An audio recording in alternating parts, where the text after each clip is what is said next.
America Iran युद्ध का असर पूरी दुनिया पर पड़ा।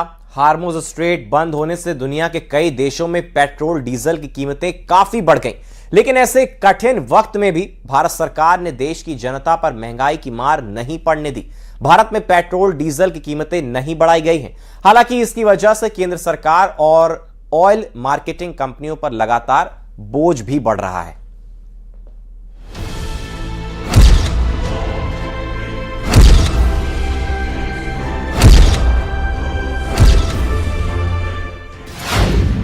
दुनिया में हाहाकार, भारत में भंडार। हॉर्मुज की मुसीबत, भारत में राहत।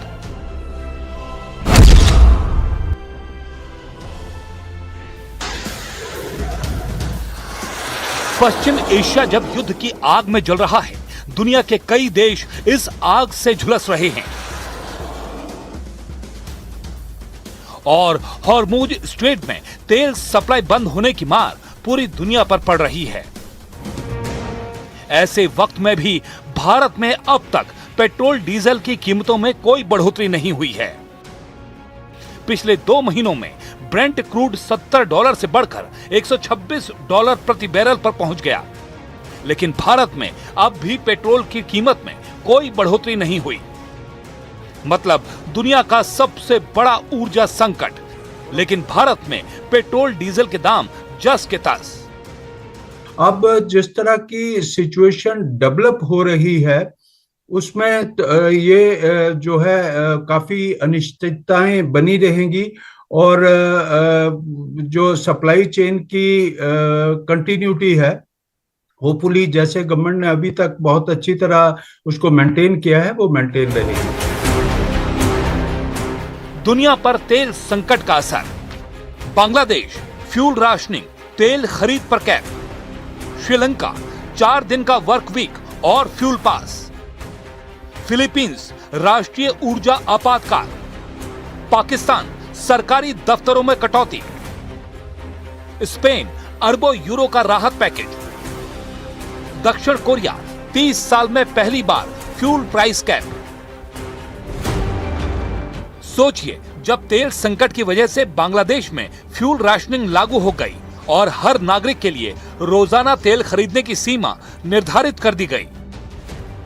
श्रीलंका में हफ्ते में सिर्फ 4 दिन काम करने का नियम बना दिया गया। फिलीपींस में राष्ट्रीय ऊर्जा आपातकाल। पाकिस्तान में सरकारी दफ्तरों में काम के घंटों में कटौती।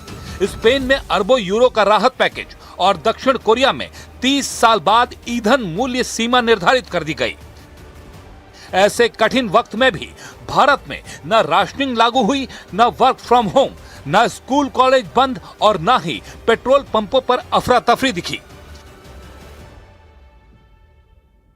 दुनिया के सबसे बड़े आयातक देश तेल संकट से कैसे बुरी तरह हिल चुके हैं, इसे ऐसे समझिए। हांगकांग में पेट्रोल करीब 295 रुपए लीटर पहुंच चुका है। सिंगापुर में 240, जर्मनी में 205, फ्रांस में 200, ब्रिटेन में 195 रुपए लीटर, लेकिन भारत में करीब 95 रुपए लीटर। यानी वैश्विक संकट के बीच भी भारत की सरकार ने देश की जनता को महंगाई की सीधी मार से बचाए रखा है। देश में पेट्रोल के दाम बढ़ने से रोकने और महंगाई पर ब्रेक लगाने में सबसे बड़ी भूमिका निभाई है केंद्र सरकार और ऑयल मार्केटिंग कंपनियों ने, क्योंकि हॉर्मुज स्ट्रेट से तेल सप्लाई रुकने के बाद इन्हीं कंपनियों ने नेशन फर्स्ट शॉक एब्जॉर्बर की भूमिका निभाई। आज अगर भारतीय ऑयल मार्केटिंग कंपनीज ने भार लोगों के ऊपर नहीं डाला है तो इसका असर यह हुआ है कि इन्फ्लेशन जो कि आउट ऑफ कंट्रोल जा सकती थी, खासकर डीजल की कीमत बढ़ने से, उस पर लगाम लगी और इन्फ्लेशन थोड़ी बहुत कुछ इलाके में सप्लाई डिसरप्शंस होने की वजह से कुछ सेक्टर्स में ज़रूर बढ़ी होगी, परंतु बहुत बड़ा भार जो इन्फ्लेशन का भारत में लोगों के ऊपर पड़ सकता था, भारतीय अर्थव्यवस्था पर पड़ सकता था, वो होने से रुक गया। एक तरफ सरकार ने एक्साइज ड्यूटी घटाई, डीजल और एटीएफ पर निर्यात शुल्क लगाया, रिफाइनरियों को घरेलू जरूरतों के मुताबिक उत्पादन बढ़ाने का निर्देश दिया। रूस, अमेरिका और पश्चिम अफ्रीका जैसे नए स्रोतों से सप्लाई चेन मजबूत की। जिसकी वजह से एलपीजी उत्पादन में लगभग 50% की बढ़ोतरी हुई। स्ट्रेटेजिक रिजर्व सक्रिय हुआ और भारत में स्थिरता बनी रही। स्ट्रेटेजिक पेट्रोलियम रिजर्व्स काम में आए, जो कि पुराने रेट पर खरीदे गया था। उसके अलावा भारत सरकार ने एक्साइज ड्यूटी की वजह से जो एक्साइज ड्यूटी वापस ली, उसकी वजह से इनका कुछ हद तक जो प्रेशर था बॉटम लाइंस के ऊपर, वो प्रेशर कम हुआ। इसके अलावा जो इन्होंने पुराने अपने प्रॉफिट्स थे उसको इन्होंने इस्तेमाल किया और रिजर्व्स को इस्तेमाल किया, जिस कारण से लोगों के ऊपर ये पास ऑन नहीं करना पड़ा और इतने समय तक झेल पाए, बावजूद इसके कि $100 से ऊपर लगातार कई हफ्तों से क्रूड ऑयल की कीमत बनी हुई।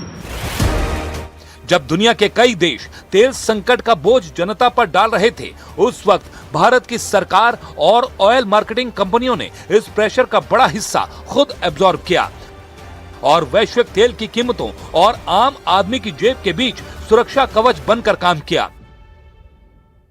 हालांकि अगर युद्ध लंबा खिंचता है तो भारत को भी दुनिया के दूसरे देशों की तरह कठिन फैसले लेने पड़ सकते हैं। लेकिन फिलहाल भारत ने दिखा दिया है कि मजबूत नीति, ऊर्जा के विकल्पों की तलाश और रणनीतिक तैयारी से वैश्विक संकट के बीच भी देश को स्थिर रखा जा सकता है। ये सिर्फ तेल की कहानी नहीं, ये भारत की आर्थिक मजबूती, रणनीतिक तैयारी और 140 करोड़ नागरिकों को महंगाई से बचाने की नीति का बड़ा उदाहरण है। पश्चिम एशिया जल रहा है, दुनिया महंगे तेल से जूझ रही है, लेकिन भारत अब भी मजबूती से खड़ा है।